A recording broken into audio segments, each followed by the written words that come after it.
Jadi sholawatnya para malaikat ini tertunjukkan kepada orang yang berpuasa ketika orang yang berpuasa ini memakan makanannya yang sudah pada waktunya untuk dimakan. Ketika orang menahan secara sungguh-sungguh dalam puasanya, maka para malaikat ini akan mendoakan orang-orang yang berpuasa tersebut.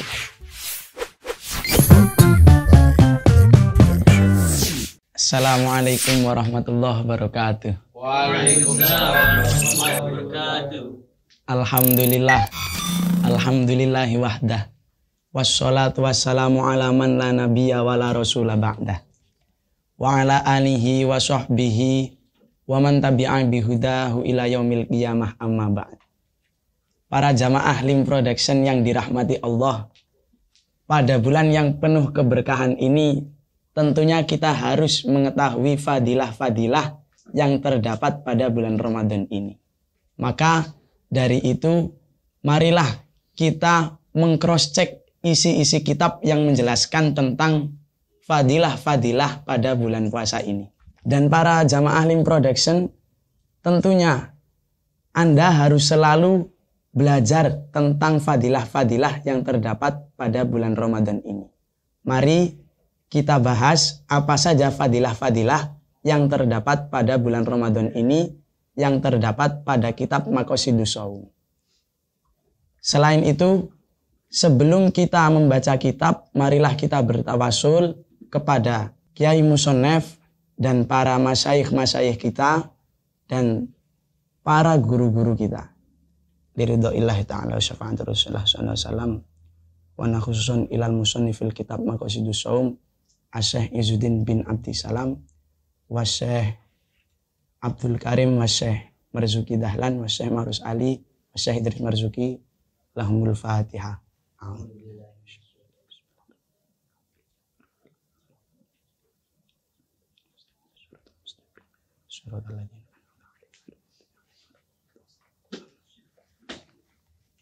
Bismillahirrahmanirrahim.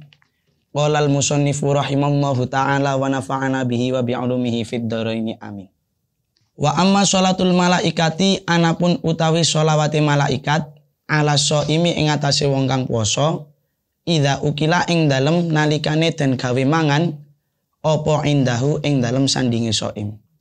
Iku fa intarokahu mongko oleh ninggal sapa shaim at-ta'ama ing panganan.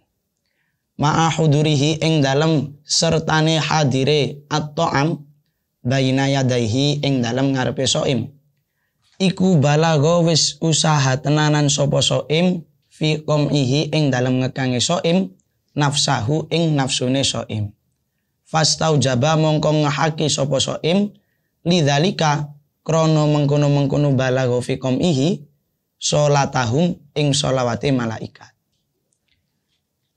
Jadi sholawatnya para malaikat ini tertunjukkan kepada orang yang berpuasa ketika orang yang berpuasa ini memakan makanannya yang sudah pada waktunya untuk dimakan. Setelah itu, apabila dia meninggalkan makanan-makanan yang untuk dimakan belum pada waktunya, maka orang ini akan pantas mendapatkan sholawatnya para malaikat. Sebab apa? Sebab orang-orang ini sudah berusaha secara sungguh-sungguh dalam menahan hawa nafsunya. Setelah itu, orang yang berpuasa ini akan diberi suatu pahala yang lebih ketika nanti dia itu menahan secara bersungguh-sungguh. Ini bisa diambil kesimpulan bahwa ketika orang menahan secara sungguh-sungguh dalam puasanya, maka para malaikat ini akan mendoakan orang-orang yang berpuasa tersebut. Dan malaikat ini adalah suatu makhluk yang tidak pernah bermaksiat. Dalam artian terjaga seperti halnya para nabi. Dan orang yang disolawati oleh para malaikat, maka akan dianggap mulia karena disolawati oleh makhluk yang tidak pernah bermaksiat. Kita lanjut baca tentang fadilah di bulan puasa. Wa amma takfirul khotiat lan anapun utawi dan lebure piro-piro keluputan iku falidzalika mongko utawi piro-piro takfir iku liqaulihi krana dawuh Kanjeng Nabi sallallahu alaihi wasallam. Rupane dawuh Ramadhanu utawi wulan Ramadan ila Ramadhana maring Ramadan kang weneh iku mukaffiratun pira-pira kang lebur ma ing dosa bainahunna ing dalem antarane Ramadan awal ila Ramadan sani. Idza ujtunibat ing dalem nalikane den doi apa al-kabairu pira-pira dosa kang gedhe. Wa qauluhu alaihi salam lan utawi dawuhe Kanjeng Nabi sallallahu alaihi wasallam. Rupane dawuh man utawi sapane wong iku soma puasa sapa man Ramadhana ing dalem wulan Ramadan imanan krana iman wahtisaban lan krana ngarep-ngarep ganjaran. Hufira mongko den sepura lahu kedue man apa madosa takut dama kang wis dingin apa ma min dzambihi saking dosane man. Maknahu utawi maknane qaulun nabi iku imanan krana iman biwujubihi krana wajibe as-shaum wahtisaban lan krana ngarep-ngarep li ajrihi maring ganjarane as-shaum inda rabbihi ing dalam ngersane pangerane man. Jadi apa yang saya baca barusan ini menjelaskan tentang melebur atau menghapusnya beberapa dosa ketika kita melakukan puasa.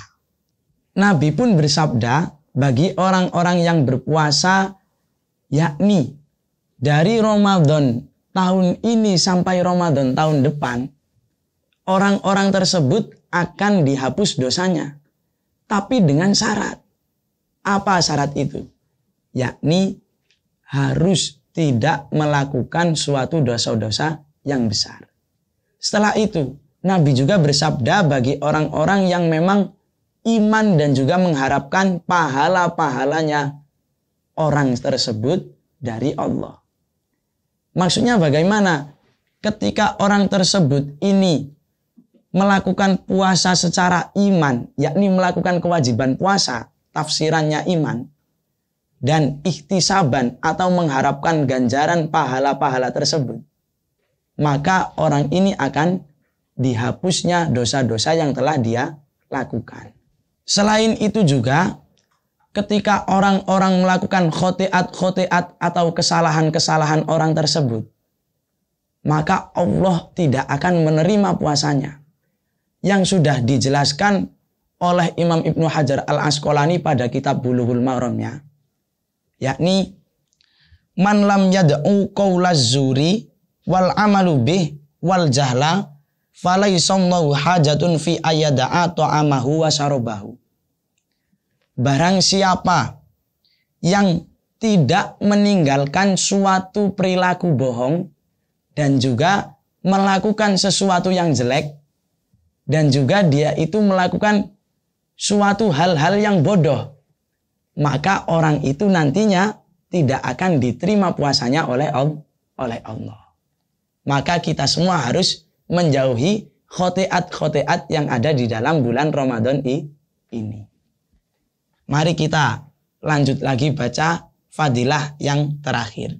Wa amma kasru syahawati anapun utawi nyegah utawa mecah pira-pira syahwat iku fa innal ju'a krono temen setuhune luwe wadh-dhama'a lan ngelak iku yukassironi nyegah utawa mecah apa ju' wadh-dhama'a syahwatal ma'asi ing kepinginane ngelakoni pira-pira maksiat. Barang siapa orang yang melakukan puasa dan dia merasakan suatu kelaparan dan juga kehausan, maka hal ini bisa mencegahnya atau menjadi penghalang baginya untuk melaksanakan maksiat-maksiat karena keinginannya. Dan pada syarah Muraqil Ubudiyah, yakni syarahnya Bidayatul Hidayah, ini menjelaskan tentang orang-orang yang menahan syahwatnya untuk melakukan makan dan minum. Apa fadilahnya? Fadilahnya yakni akan diterimanya suatu puasa. Karena dia sudah berusaha untuk menahan beberapa maksiat-maksiat ketika dia melaksanakan puasa. Mungkin cukup sekian kesimpulannya dari apa yang saya bacakan. Teman-teman harus selalu menjauhi perkara-perkara yang dicegah saat berpuasa. Juga teman-teman harus selalu imanan wa ihtisaban, apa yang disabdakan oleh Nabi, yakni wajib dan juga selalu mengharapkan pahala-pahala yang diberikan oleh Allah kepada kita. Dan sholawatnya para malaikat ini sangatlah agung. Sampai-sampai sholawatnya para malaikat ini bisa menyembuhkan sayapnya malaikat yang terpotong. Pada pembahasan kali ini, semoga apa yang kita kaji pada kitab Maqasidus Shaum bisa memberikan manfaat bagi para jamaah Lim Production dan juga memberikan barokah dan ridhonya Allah pada bulan Ramadan ini. Balighu anni walau ayah, sampaikanlah dariku walau satu ayat. Assalamualaikum warahmatullahi wabarakatuh.